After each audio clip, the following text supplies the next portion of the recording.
Greetings from beautiful Concord, New Hampshire.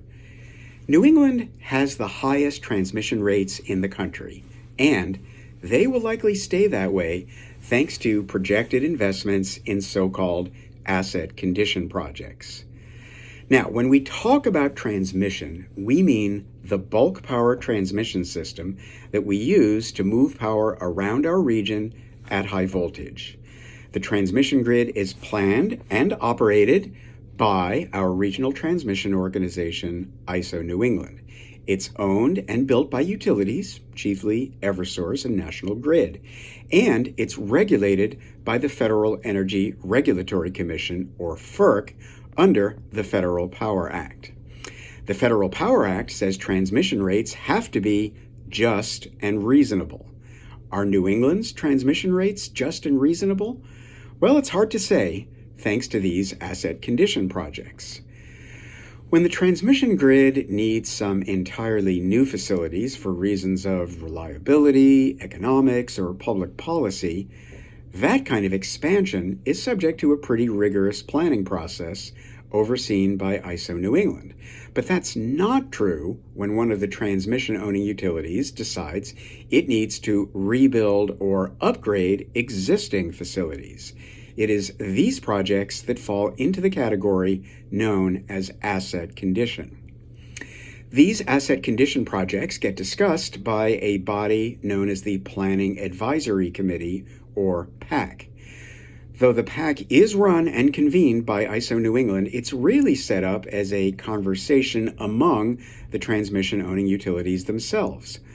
Unlike meetings of the ISO New England stakeholder body NEPOOL, by the way, PAC meetings are open to anyone. You'll find the details on the ISO New England website.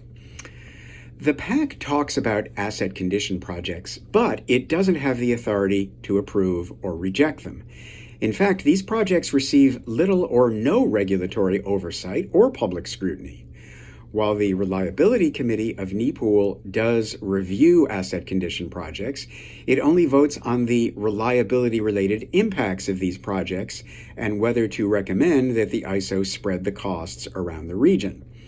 Neither the Reliability Committee nor ISO New England itself have the authority to review the prudency of these projects. So, unless the gold plating is so obvious that ISO New England steps in to object, these asset condition projects just go into rate base and the rates are increased automatically. That is because FERC has blessed a method for determining our transmission charges called formula rates. How big a problem is these asset condition projects? Well, as of October, counting asset condition projects that are either planned, proposed, or already under construction, we're talking about more than $5 billion. That's billion with a B. As recently as March, we were looking at just $3.5 billion in such projects.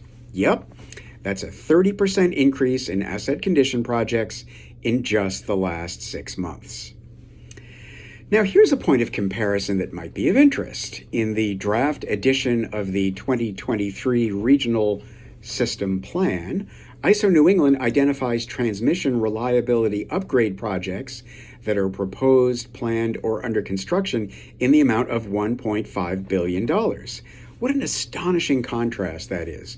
$1.5 billion in transmission projects that receive at least some scrutiny via the ISO New England transmission planning process versus more than $5 billion in asset condition projects that just go straight into transmission rates with nobody reviewing these expenditures to make sure they are a good use of ratepayer money. Now, before you storm the Bastille with torches and pitchforks over this explosion in asset condition projects, I need to make two things clear. First of all, NESCO has been working hard to address this problem with the help and support of the region's ratepayer advocates. NESCO, N-E-S-C-O-E, is the New England States Committee on Electricity, whose job is to represent the region's governors at ISO New England and related bodies.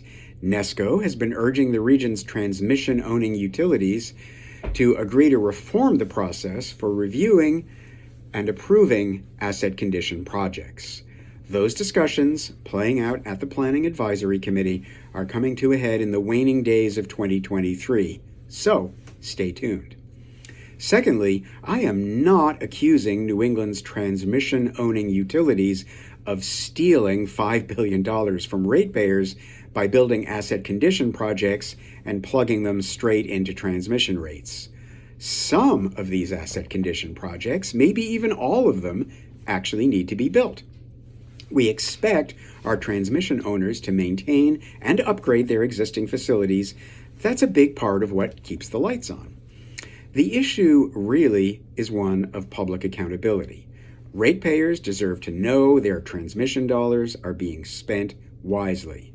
Under federal law, transmission charges must be just and reasonable, which in this context means they can't include the cost of projects that are wasteful and unnecessary. So, one of two things is going to happen. Either the process of reviewing asset condition projects and placing them into the nation's most expensive transmission rates will be reformed, or someone, likely one or more of the region's state-recognized ratepayer advocates, will have to file and pursue a formal complaint at FERC. Which of those two things will occur? Well, again, stay tuned. Meanwhile, whenever you read or hear the phrase asset condition projects, if you're a ratepayer, hold on to your wallet.